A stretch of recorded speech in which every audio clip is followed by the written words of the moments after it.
আসসালামু আলাইকুম গাইস। আজকে আসলে একটা বিষয় নিয়ে আসলাম সবার সামনে, যেটা আমাদের আসলে বাঙালিদের জন্য মোটামুটি একটা শিক্ষণীয় বিষয়। আমি এখন বর্তমান সৌদি আরবে আছি। সৌদিতে আসলে আসলে আমাদের সৌদিতে মনে করেন অনেক নিয়মকানুন, অনেক পরিপাটি, অনেক সুন্দর, পরিষ্কার পরিচ্ছন্ন।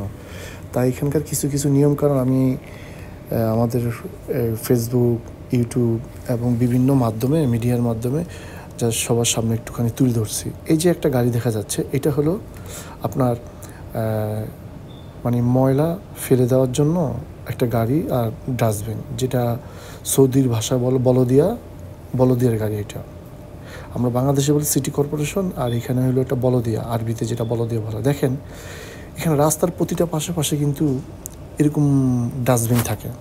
এইভাবে কিন্তু সমস্ত গাড়িগুলি 3 ঘন্টা 4 ঘন্টা 5 ঘন্টা পর পর আইসা এইভাবে ময়লাগুলি নিয়ে যায়। আর এই ময়লাগুলি নিয়ে যাওয়ার সাথে সাথে ডাস্টবিনটা ফাঁকা হয়ে যায়। আবার কিছুক্ষণ পরে রাত্রে মানে তাদের একটা গ্রুপ আছে, ধাপে ধাপে গ্রুপ আসে, ধাপে ধাপে গ্রুপ সম্পূর্ণ এটা কমপ্লিট করে দেয়।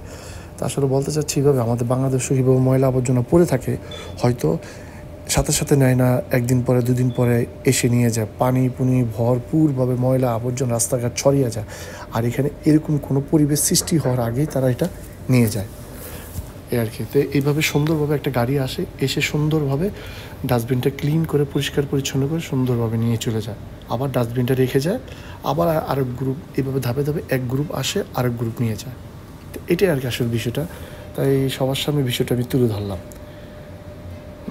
সবখানে নিয়মকানুনটা সুন্দর, নিয়মকানুন থাকা ভালো। এই কারণেই এদেশের নিয়মটাও এরকম।